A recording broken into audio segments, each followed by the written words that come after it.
Okay, Matt, well, here we are at Birmingham FA for the Discrimination Action Plan Community Roadshow event. You obviously played at the top level with Wolves.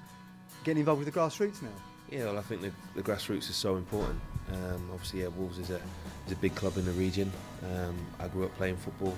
Was in the Staffordshire County, but you know, I also played against West Midlands teams and that. And there's not one player, I don't think, who plays in the professional game who didn't start at grassroots level.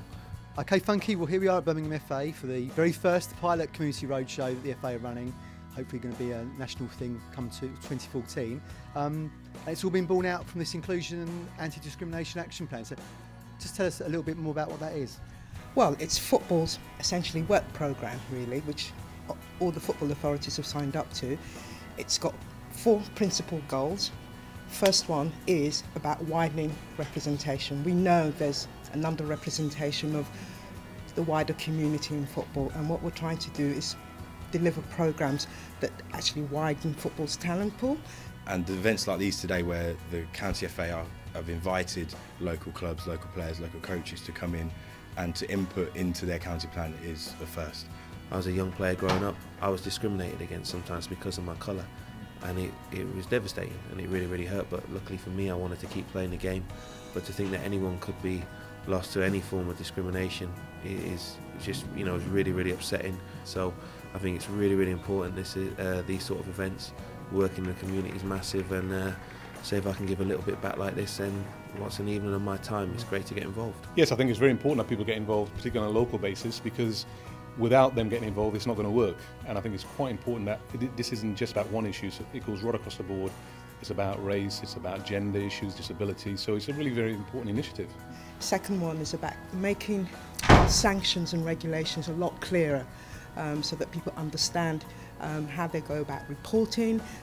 Let's hope that they all get something out of it, and then we can move on, look at the action plan. I've just spoken to the chairman, and we need to take the feedback from this ourselves, take it to the board, see where we can improve as a business to deliver what the community wants from the County FA. And that means extra funding, extra resources, then we'll find it. The roadshow is exactly that. It's about engaging, it's about listening, it's about conversations. And you know, I've just been upstairs, and you know, there's lots of conversations going on between people who ordinarily wouldn't talk. And likewise with the county, it's important they listen and make time to listen.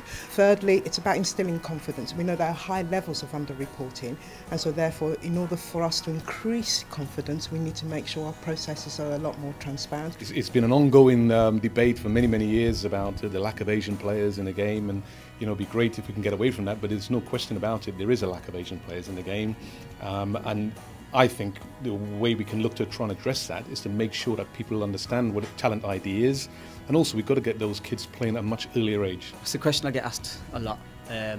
What are the barriers? And we could be talking about it a long time, you know, and there are issues around the common issues that people say in terms of Asians, you know, the institutional racism or racism in the game, Asian diets, family pressure and things like that. And I'm not going to argue with any of those. However, I will throw it back to the Asian community now and say, all right, if those barriers are in place, then what are we doing as a community to try and break through? And fourthly, and most importantly, it's about education. As an Asian coach working in a club like West Bromwich Albion, it's rare. We have to admit that it is rare, but I think it's accessible to anyone. I mean, I didn't do anything special apart from it's my craft. You know, my craft is teaching sport. It's coaching. So I wanted to just be the best that I could be, and and get to where I wanted to get to. Clearly, the game has a real opportunity to kind of make sure that we are very clear what is unacceptable and what is acceptable, and what that truly means is that we're running a series of workshops around equality and inclusion, developing programs which really kind of gets people to understand why it's important to engage with the wider community. So that's, in a nutshell, is what the plan's about. We're trying to get people to engage with us so that if they buy into what we're doing, then they will feed that back to their community, and they will pass that down the line, and then it will reflect back here positively, and people will start to grow into the game of football. And that's what we're all here for, is the football family, to get people to enjoy football and to communicate and integrate as well.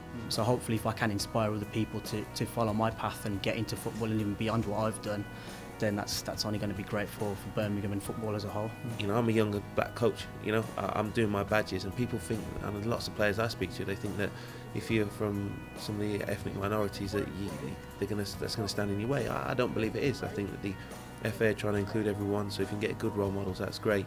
And Lincoln, what a brilliant job he does. You know, going around, getting people playing the game, MBE, and that shows you how important his role is and what he does and the enthusiasm he has for the game. Continental Star is your side. Tell us a little bit about the club. Yeah, Continental's one of the longest running football club within the inner city. We have 15 football teams ranging from 8 years old all the way up to over 35 women's football team.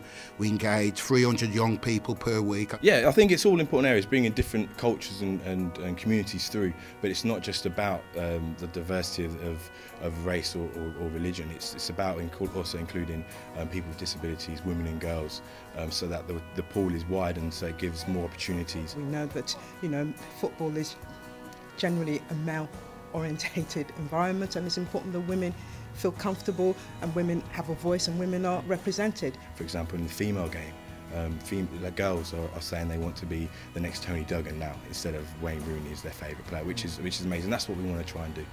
Some people might view like the FA or the local county FA as being sort of stuck away in an ivory tower maybe, but it seems like that isn't the case. Used to be. You know, let's not hide. So it used to be. County FA did two things: gave you a cup draw and gave you a fine. Times have changed. We're out there. We're engaging. And you want to take this around the country for 2014, hopefully, so that we get this replicated right around England. That's exactly correct. You know, Birmingham have stepped up. They're piloting this model.